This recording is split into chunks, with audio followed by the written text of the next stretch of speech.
पहली बात तो यह है कि इस हाउस के सारे जो सेनेटर्स हैं वो ऑनरेबल हैं बिल्कुल। और इसलिए ये कहना कि आपको सर, नहीं है, मुझे आपको नहीं है। सर, जुडिशरी में हम कहते हैं कि वन अमंग ऑल इक्वल, तो सर इस हाउस में भी सर बात है डॉक्टर साहब, मेरी अर्ज सुन ले। सर पहले मेरी सुन ले डॉक्टर साहब, आप भी मेरी सुन ले। क्वेश्चन चल रहा था, क्वेश्चन और जवाब आपके मोमन साहब का दिया जा रहा है। लीडर ऑफ द हाउस खड़े, उनका टर्न जब आएगा मैं दे दूंगा, जब टर्न नहीं आएगा मैं नहीं दे सकता। आपने कहा सर, आपने कहा कि क्वेश्चन चल रहा था, आपने कहा क्वेश्चन चल रहा था और क्वेश्चन का जवाब।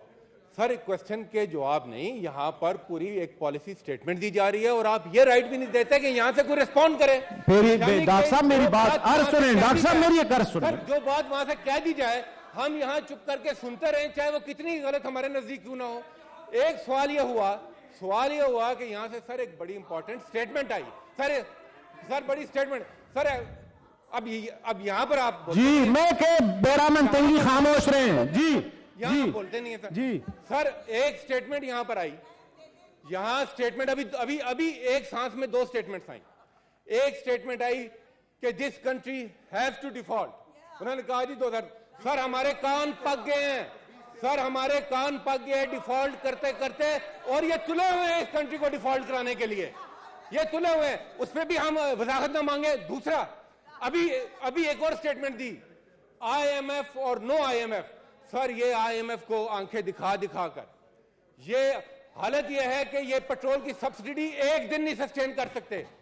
एक दिन वो करते हैं, झाड़ पड़ती है, दूसरे दिन झाड़ की तरह बैठ जाते हैं और फिर आगे कहते हैं आईएमएफ और नो आईएमएफ। सर आईएमएफ के सामने जिस तरीके से उन्होंने घुटने टेके हुए हैं, और यहां पर एक्सक्यूज क्या देते हैं। अभी आपने देखा स्टेट बैंक का एक्सक्यूज हुआ, ओ जी आपने वो लॉ पास किया था, आज आप देखेंगे ये किस तरह लॉ पास करेंगे, यहां पर ये किस तरह लॉ पास करेंगे। और स्टेट बैंक का लॉ अगर पाकिस्तान के मफाद में नहीं है तो आप क्यों नहीं उसको चेंज करते हैं। क्या अमर माने हैं आपके पास, ब्रूटल मेजॉरिटी है आपके पास। सर क्वेश्चन आर में फिर अगर क्वेश्चन है तो उसका आंसर होगा, और अगर आपने पॉलिसी स्टेटमेंट देखनी है तो फिर उसका जवाब आएगा इन बेंचों से। ये हाउस इस तरह थैंक यू सर, मेरी भी अर्ज सुन, अब मेरी भी सुन लेंगे सर, मेरी भी सुन लेंगे, अब मेरी भी सुन लेंगे सर। सेनेटर एक मिनट, डॉक्टर साहब तशरीफ रखें, जब चेयर बात करें सुन तो लें कम से कम। प्लीज बैरामन साहब प्लीज। डॉक्टर हमायूं मोमन ने जितने सवाल किए मिनिस्टर साहब ने उनका रिस्पांस किया। सर आप पहले सुन लें उनकी, अगर चाहे मैं वर्बैटम भेज दूंगा। थैंक यू वेरी मच जी। दिनेश साहब बहुत अहम बिल है, प्लीज सुने। पाकिस्तान के अवाम की बेहतरी के लिए, मुस्तकबिल के लिए अहम है, सुन लें, अपनी राय दें, सुने।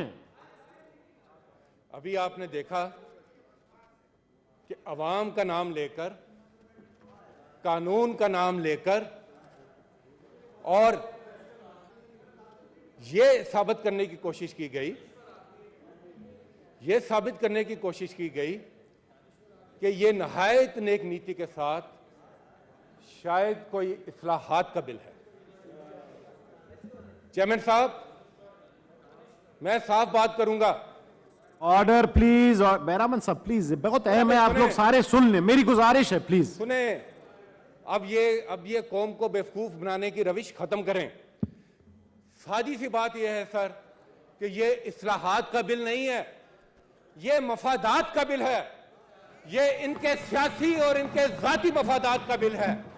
किया इन्होंने ये है कि अपने मफादात को रखा है बीच में और इसके गिर्द एक इस्लाहात का कवर चढ़ाकर इसको खुशनुमा बनाने की कोशिश की। मगर इस फसाद के साथ जो इस बिल की असलियत है, जो इस बिल के असल अगराज़ और मकासद हैं, वो ये छुपा नहीं सकते।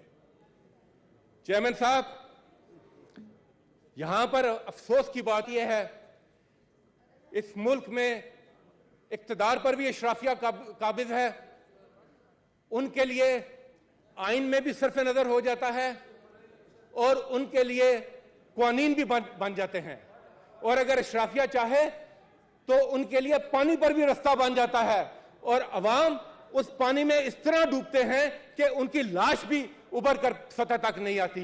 यह हालत है इस मुल्क की, और यह है वो कानून और आइन जिसको उन्होंने मोम की नाक बनाया हुआ है। जहां पर दिल गाता है उधर मोड़ते हैं और अपना मकसद निकाल लेते हैं। ये 100% पर्सनल पैसिफिक कानून लेकर आ रहे हैं 100%, और इसके जरिए ये अपने जाती और सियासी मफादात हासिल करना चाहते हैं। किस तरह? और ये नई बात नहीं है जो इस पार्लियामेंट के साथ ये कर रहे हैं, ये इस पार्लियामेंट के साथ पहले भी करते रहे हैं। यहां नैब लॉज भी इसी तरह आए थे, जिसको हम NRO 2 कहते हैं। यहां पर EVM को भी इसी तरह इन्होंने रोन दिया था। बैरूने मुल्क जो हमारे सिटीजन हैं, पाकिस्तानी हैं, उनके वोट के राइट को भी इसी तरह रोन दिया था। और आज एक और असॉल्ट ये करने जा रहे हैं इस हाउस के ऊपर, एक और बुलडोजर फैलने जा रहे हैं, सिर्फ और सिर्फ नाम अवाम का, काम अपना। और यह है इस बिल की हकीकत, और यह है असल चीज। जनाब चेयरमैन, देखें पिछले चंद दिनों से यहां पर क्या इन्होंने माहौल बनाया हुआ है। असल मसला इस वक्त सिर्फ एक है, वो ये है कि आइन ने पाबंद किया हुआ है कि 90 दिन के अंदर आपको इलेक्शन कराना है, और आपके पास कुछ नहीं है कि आप अवाम का सामना कर सकें। आपका हर फेल, आपका हर कदम, आपकी हर लेजिस्लेशन सिर्फ और सिर्फ एक चीज के गिर्द घूमती है कि किस तरीके से इलेक्शन से फरार हासिल किया जाए, और उसके लिए अब आप अदलिया पर वार करने जा रहे हैं। चेयरमैन साहब, इनको आज जल्दी क्यों है? कल क्यों लेकर आए थे ये आनन फानन? तरावी के दौरान भी इजलास चलता रहा, उस दौरान कैबिनेट का इजलास भी हुआ, ऐसे जैसे कि शायद कोई उस्ताद आ पड़ी है, आनन फानन। और फिर वहीं से दिखाने के लिए कुछ देर के लिए कमेटी को, और उसके बाद वापस, और आज इधर, और यहां से पास। क्यों? कि इसलिए कि इनका जो असल मफाद है उसके लिए टाइमिंग इंपॉर्टेंट है, बिल इंपॉर्टेंट नहीं है। उसके लिए आज का दिन इंपॉर्टेंट है, क्योंकि आज के दिन सुप्रीम कोर्ट ऑफ पाकिस्तान में पाकिस्तान के मुस्तकबिल का फैसला होने जा रहा है। यह फैसला होने जा रहा है कि पाकिस्तान क्या आइन के मुताबिक चलेगा या इसको सरजमीन बेआइन बना दिया जाएगा। चेयरमैन साहब, कुछ फैसले कुछ दिन कौमों की तकदीर के लिए बहुत अहम होते हैं। ये समझते हैं कि शायद 90 दिन से आगे चले जाएंगे तो हमारी सियासी हंडिया चढ़ जाएगी। मत भूलें, इसी पाकिस्तान की तारीख को याद रखें। ये 90 दिन 5 साल भी बन जाया करते हैं, ये 90 दिन 9 साल और 11 साल भी बन जाया करते हैं। इसलिए होश के नाखून लें, कानून के साथ चले और आइन के साथ खिलवाड़ मत करें। जनाब चेयरमैन, और तावील क्या देते हैं? कहते हैं कि हम तराजू के पलड़े बराबर करने चले हैं।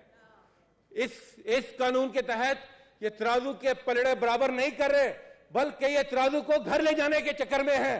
अपनी मर्जी की अदलिया, अपनी मर्जी के जज, अपनी मर्जी के फैसले, ताकि इनको कोई पूछने वाले ना हो, ताकि इस मुल्क में इंसाफ नाम की कोई चीज ना रहे।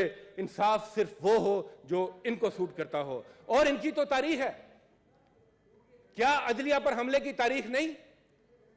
क्या इन्हीं अपोजिशन पर बेंचेस पर बैठने वाली पार्टी ने चमक की बात नहीं की थी?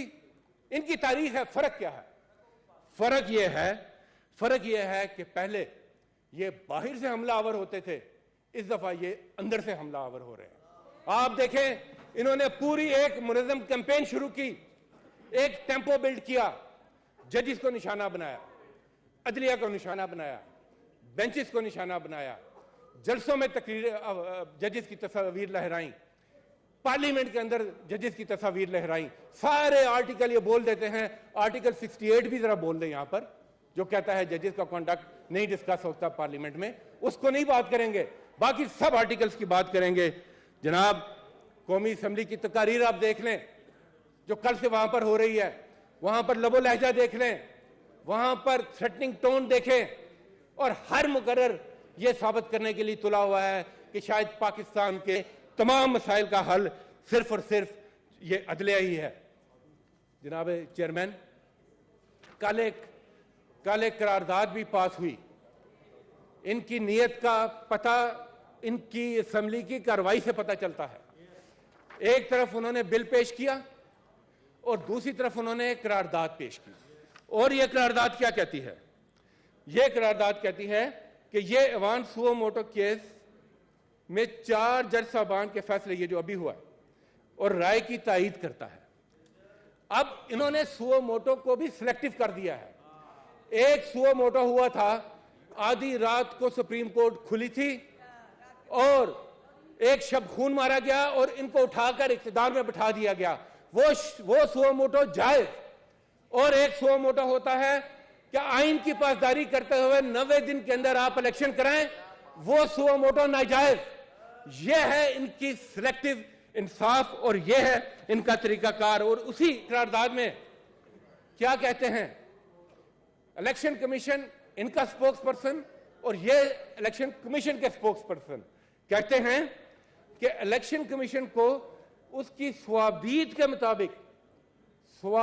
के मुताबिक साजगार हालात में इलेक्शन का इनेकाद करने दिया जाए। यानी कि कंडीशंस 2 बताते हैं अपनी करारदाद में नेशनल असेंबली की। जनाब, इलेक्शन कमीशन अपनी स्वाबदीद के मुताबिक इलेक्शन नहीं कराता। इलेक्शन कमीशन आइन के मुताबिक इलेक्शन कराने का पाबंद है, वो किसी की मर्जी के ऊपर इलेक्शन कराने का पाबंद नहीं है। और आइन कहता है कि आपने 90 दिन के अंदर इलेक्शन कराना है और आपको प्रिपेयर होना है। और आइन आपको, वफाकी हुकूमत को बांधता है कि आपके तमाम महकमों ने मुआवनत करनी है इलेक्शन कमीशन की। और इलेक्शन कमीशन किसी साजगार हालात का इंतजार नहीं करता, किसी साजगार हालात का इंतजार नहीं करता। उसने अपने वक्त के ऊपर इलेक्शन कराना होता है। जनाब चेयरमैन, बाकी जो इन्होंने डिटेल्स बताई, रूल्स बनाएंगे सुप्रीम कोर्ट के, और आपसे आटा की लाइनें तो खत्म नहीं होती और आप चले हैं अब सुप्रीम कोर्ट के रूल्स बनाने के लिए। Supreme court independence of judiciary पर यह एक बिलवास्ता हमला है। सुप्रीम कोर्ट के रूल्स बने हुए हैं। अगर आप चाहते हैं, बार एसोसिएशन चाहती हैं, वकला चाहते हैं, एक कंसेंसस है, तो सुप्रीम कोर्ट अपने रूल को अमेंड कर सकती है। आपको क्या अपनी नबेड़ तू पराई पड़ी? यहां पर जिस तरह अदलिया है उसी तरह पार्लियामेंट है। अदलिया को अपना काम करने दे, पार्लियामेंट को अपना काम करने दे। मगर आपने ठानी हुई है कि आपने अदलिया को मुतनाज़ा करना है। आपने पहले भी अदलिया में तकसीम पैदा की थी, आपके पिछले दौर में भी सुप्रीम कोर्ट डिवाइड हुई थी, और आज भी ये खौफनाक अमल करने आप जा रहे हैं और पाकिस्तान की सुप्रीम कोर्ट को डिवाइड करने की कोशिश में लगे हुए हैं। और सबसे जो खूबसूरत तरमीम इन्होंने की, वो उन्होंने आखिरी वक्त तक बचा कर रखी, राइट ऑफ अपील वाली। आपने देखा कि उसका कोई जिक्र नहीं हुआ। फिर जब ये बिल गया स्टैंडिंग कमेटी में, तो स्टैंडिंग कमेटी में एक अमेंडमेंट आई, और वो अमेंडमेंट ये थी कि जो पिछले सुओ मोटो हुए उनमें राइट ऑफ अपील दिया जाए और रेट्रोस्पेक्टिव दिया जाए पिछले को भी, ताकि आपकी नाअहली के जो केसेस हैं वो खत्म हो सकें।